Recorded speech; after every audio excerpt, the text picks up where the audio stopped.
You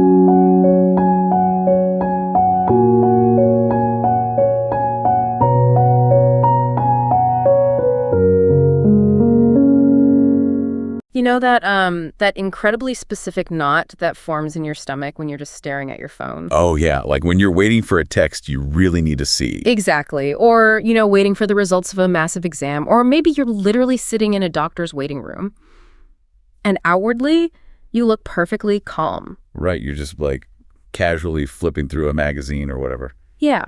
But inwardly, you are aggressively refreshing your email inbox, like 40 times a minute, just hoping a message will magically appear and, put you out of your misery. It's a profound sense of helplessness, really. You're just completely paralyzed in that space of not knowing. You're unable to move forward, and you definitely can't go back. And I think the most agonizing part of that anxiety isn't even the possibility of failure. I mean, it is, but it's more the realization that the decision is already made. Yes. The reality is already set. Right. The lab already has the blood test results. The university admissions board has already stamped, accepted or rejected on your file. The reality of your situation is completely finalized, yet you're agonizing in the unknown. You're suffering simply because you just haven't received the call yet. That tension between a completed reality and our present experience of waiting, it's so universal. And it's exactly the tension our pastor brought up in this week's sermon. It really is, which is why we are doing a deep dive into those sermon notes today. We really want to figure out why we get stuck in that spiritual waiting room. Because as the pastor shared with us, that physical anxiety perfectly mirrors our spiritual lives. It totally does. We really do treat our spiritual lives like a pending email. Yeah, we do. We pray for something, and when the circumstances around us don't immediately shift, we just assume the answer is no, or, worse, that nobody's even listening at all. Right, but the core truth we're looking at today completely flips that narrative. The decisive work isn't pending, it's already finished. Exactly. And for the pastor's message, we are pointed to this fascinating dynamic in Hebrews chapter 4, verse 2. It says, "For we also have had the good news proclaimed to us, just as they did. But the message they heard was of no value to them, because they did not combine it with faith." Of no value to them. I mean, that is such a heavy phrase. It really is. It essentially means you can have the good news, right? The final positive result can be entirely real and sitting right there in front of you on the table. But if you don't step into it, you just remain stuck in the anxiety of the waiting room. Yeah, the cure is sitting right there, but you're still living as if you're terminal. Wow. Yeah, exactly. It explains so much about human behavior, doesn't it? It explains why we cling to guilt for years after an apology has been given. Oh, totally. Or why we replay our worst failures in our minds on a loop. We are living as if the definitive healing work of grace hasn't already been completed. We act as if the door is still bolted shut when, it's already been thrown wide open. Which brings us to the crucifixion in Luke chapter 23. And specifically, the physical environment of that moment. Right, the darkness. Yeah.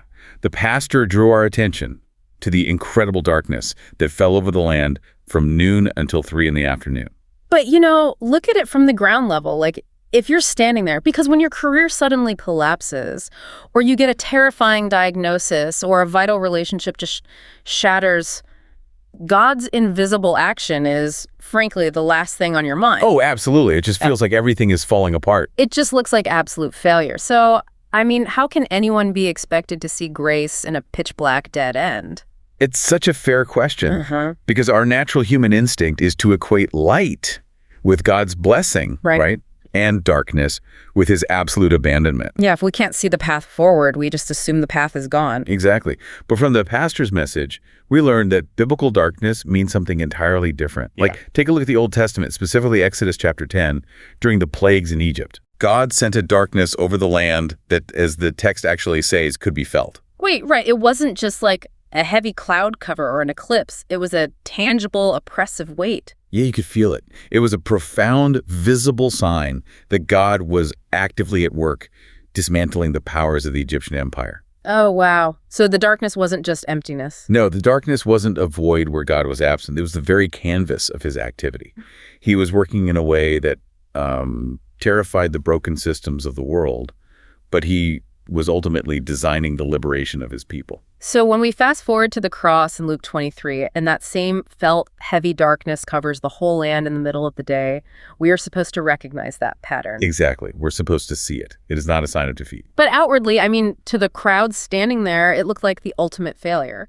Oh, totally. It looked like the end of a hopeful movement, just, meaningless, horrific suffering. Yeah. But God doesn't always work in visible, easily understandable ways. In the Bible, when God is doing his most foundational, universe-altering work, he often cloaks it in darkness. And the irony there is staggering. Humanity is standing at the foot of the cross, looking at absolute failure, completely misinterpreting the darkness. They think the system has won. Right. But at that exact moment, Jesus declares, "It is finished," as we see recorded in John 19:30. Notice the phrasing there, too. It is finished. Not, it has begun, or I've done my part, now you do yours. Wow, yeah, it's a completed event. It is entirely finished. At the very moment when human eyes saw nothing but a dead end, God was declaring that the problem of sin was dealt with. The door of salvation was opened, and a completely new grace were being poured out. The lab results were finalized. Exactly. The results were in. It makes you wonder, how often we do the exact same thing in our own lives. Oh, all the time. We stand in the very center of God's saving grace, completely unaware of it because we're judging the situation by the shadows we can see, rather than by the truth that it is finished. Yeah, we assume a closed door in our career or a period of intense loneliness is just a punishment. We miss entirely that it might be the darkness required for God to dismantle something harmful in us. We really are so easily fooled by the outward appearance of failure. We trust our immediate sensory input over eternal reality. I really do. But, okay, if the darkness was God masking his ultimate victory from human eyes, how did he finally make that victory visible to us? Because there had to be, a physical breaking point to prove what was happening, right? And there was. Which brings us to the physical symbol of everything accomplished in that hidden, dark work. The tearing of the temple curtain. Oh, the curtain. We really need to pause and unpack what this curtain actually was. Because, in our modern minds, a curtain is like a flimsy piece of fabric you pull aside to check if the Amazon delivery driver is on your porch. Right, yeah, like a shower curtain or something. Yeah. But the temple curtain was an absolute lethal barrier. Lethal is definitely the right word. I mean, historical accounts tell us this veil was incredibly thick. Some sources suggest it was actually as thick as a man's handbreadth. Wow, just a wall of fabric. A literal wall. It was massive, heavy, woven from these deeply dyed yarns. And it separated the holy place from the Holy of Holies, which represented the very presence of God. It was the ultimate do not enter sign. Absolutely. It represented the unbridgeable, fatal gap between a holy God and a broken, sinful humanity. If anyone tried to cross that barrier on their own terms or, on the wrong day, they would die. The separation was absolute. But then, in the midst of that profound darkness on the cross, something dialogically and physically impossible happens. The curtain is torn in two. Yeah. And as the gospel writers are so careful to point out, it was torn from top to bottom. Which is the detail that changes everything, really. Yeah. Because a curtain of that immense height and weight, it could never be frayed from the bottom up by human hands trying to pull it apart. No, it would be impossible. Right. The mechanics of a top-to-bottom tear on a fabric that massive proved that it wasn't a human rebellion. God tore it himself from heaven downward. And from the pastor's message, we learned something incredibly illuminating about the original language here. The Greek word used for the tearing of the curtain is asiste. Asiste. Okay. What makes that specific word so important? Well, it's a passive verb, meaning the curtain didn't just gradually wear out and split on its own, right? An external force acted upon it. Someone tore it. Okay, that makes sense. And furthermore, it implies a sudden, violent, one-time, instantaneous event.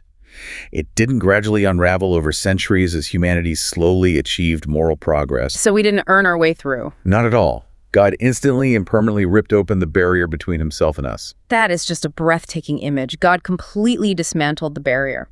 And this brings us to how the writer of Hebrews interprets this event in chapter 10, verses 19 and 20. Yeah, let's hear it. It says, "Therefore, brothers and sisters, since we have confidence to enter the most holy place by the blood of Jesus, by a new and living way opened for us through the curtain."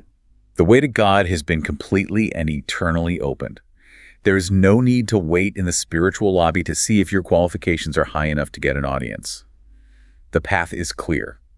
But again, we run into this astonishing, almost heartbreaking irony. Yeah, we do. God has literally torn the fabric of the universe open. The most lethal barrier in existence has been destroyed. The ultimate victory has been secured.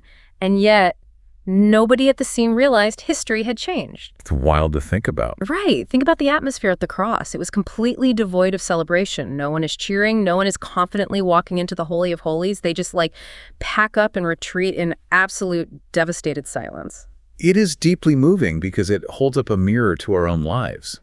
God has already accepted us, yet we still hesitate. We're constantly taking our own spiritual temperature to see if we are good enough today. Yeah, exactly. God has already opened the way, yet we still wander around the perimeter as if the door is firmly locked and bolted. We live like the curtain is still there. We pray for a breakthrough in our anxiety or our circumstances. We look around, we see no immediate change in the physical world, and we just assume it's over. We retreat in silence, just like the disciples did after the crucifixion. We project our rushed human timelines onto God's eternal work. Oh, that's so true. We think that if nothing appears to have changed by 5:00 p.m. today, then God did nothing today. But the cross proves that God accomplishes his most important, decisive work at the very moment people look at the situation and say, it is over. There is no hope left. So then how do we handle those silent, devastating seasons? Because it feels like so much of our lives is spent in the quiet aftermath of a shattered hope. Well, as the pastor shared with us, this pattern of profound silence following a promise is woven throughout the entire Bible. We really need to look back at the Old Testament to see just how consistent God is in this. Think about the story of Joseph in Genesis. Oh, Joseph's story is the ultimate example of this agonizing waiting room. Exactly. I mean, he was given prophetic dreams of leadership and purpose as a young man. But what followed was definitely not a swift rise to power. Not even close. He was betrayed by his own brothers, thrown into a pit, sold into slavery, falsely accused of a terrible crime, and eventually locked away in an Egyptian dungeon. Talk about absolute darkness. For years, there was absolutely no visible evidence that God was working in his life.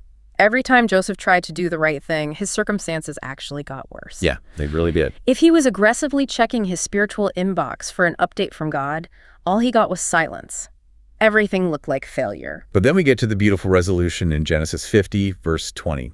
Years later, after Joseph has been elevated to save the region from famine, he looks back at all of that darkness, all that betrayal, and he says to his brothers, "You intended to harm me, but God intended it for good to accomplish what is now being done, the saving of many lives." God intended it for good. Joseph finally realized that even in the dungeon, even in the absolute silence when he felt totally forgotten, God had never stopped working. You never paused. God was orchestrating the salvation of an entire nation the whole time. The incredible thing is that Joseph could only see the completed masterpiece when he looked backward.